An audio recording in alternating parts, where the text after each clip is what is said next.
नमस्कार दोस्तों, आज हम आपको अहोई अष्टमी की व्रत कथा सुनाएंगे। एक नगर में एक साहूकार अपने परिवार के साथ रहता था। उसके 7 बेटे, 7 बहुएं और एक बेटी थी। साहूकार की बेटी दिवाली पर अपने ससुराल से मायके आई हुई थी। घर को लीपने के लिए सारी बहुएं जंगल से मिट्टी लेने गई।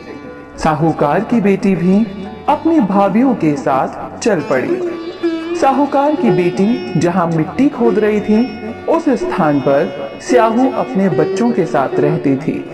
मिट्टी खोदते हुए गलती से साहूकार की बेटी की खुरपी की चोट से स्याहू का एक बच्चा मर गया। इस पर क्रोधित होकर स्याहू ने कहा कि मैं तुम्हारी कोख बांध दूंगी। स्याहू का वचन सुनकर साहूकार की बेटी अपनी भाभीओं से एक एक कर विनती करने लगी कि वो उसके बदले अपनी कोख बंधवा ले। सबसे छोटी भाभी अपनी ननद के बदले अपनी कोख बंधवाने के लिए तैयार हो गई। उसके बाद छोटी भाभी के जो भी बच्चे होते वो 7 दिन बाद मर जाते। 7 पुत्रों की इस प्रकार मृत्यु होने के बाद उसने पंडित को बुलाकर इसका उपाय पूछा। पंडित ने सुरही गाय की सेवा करने की सलाह दी। सुरही गाय सेवा से प्रसन्न हो जाती है और छोटी बहू से पूछती है कि तू किस लिए मेरी इतनी सेवा कर रही है और मुझसे क्या चाहती है। जो कुछ तेरी इच्छा हो वो तू मुझसे मांग ले। साहूकार की बहू ने कहा, स्याहू माता ने मेरी कोख बांधी है जिससे मेरे बच्चे जीवित नहीं रहते। अगर आप स्याहू माता से मेरी कोख खुलवा दे तो मैं आपका उपकार मानूंगी।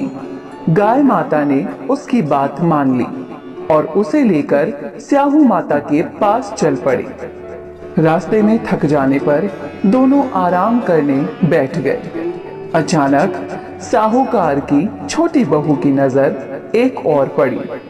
वहां उसने देखा कि एक सांप गरुड़ पंखनी के बच्चों को डसने जा रहा है। उसने उन बच्चों को बचाने के लिए उस सांप को मार डाला।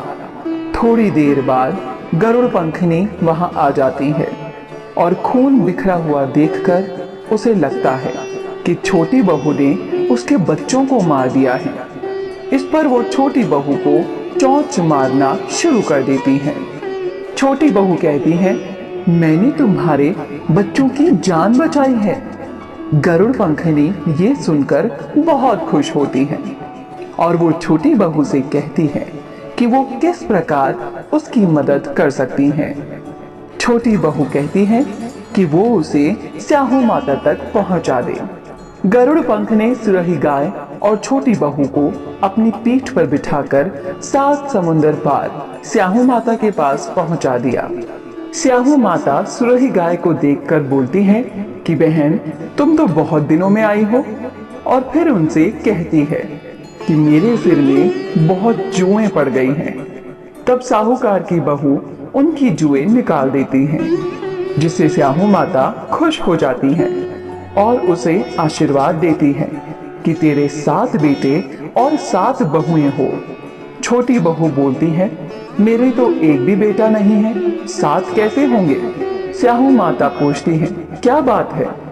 तब बहू बोली कि आप वचन दो तब मैं बताऊं क्या हुआ।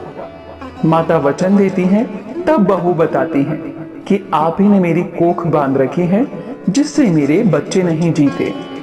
ये सुनकर स्याहू माता बोली कि तूने तो मुझे ठग लिया।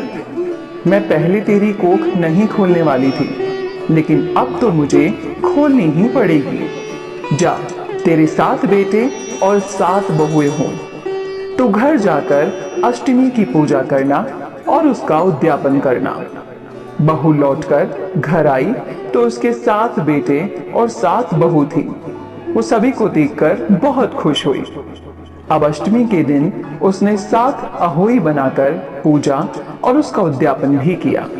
उधर उसकी जेठानी आपस में बात करने लगी कि जल्दी जल्दी अहोई माता की पूजा कर ले, नहीं तो सबसे छोटी बहू अपने बच्चों को याद करके रोने लग जाएगी। जब उसके रोने की आवाज नहीं आई तो उसने अपने बच्चों से कहा कि जाकर देखो चाची अभी तक रोई क्यों नहीं। बच्चों ने देखा तो वहां चाची कुछ मान रही थी और उद्यापन और पूजा की तैयारी कर रही थी। उन्होंने जाकर अपनी माताओं को ये बात बताई। ये सुनते ही जेठानिया दौड़ी दौड़ी उसके घर आई और उससे पूछा कि तेरी कोख कैसे छूट गई। देवरानी बोली, स्याहू माता ने मेरे ऊपर कृपा करके मेरी कोख खोल दी है।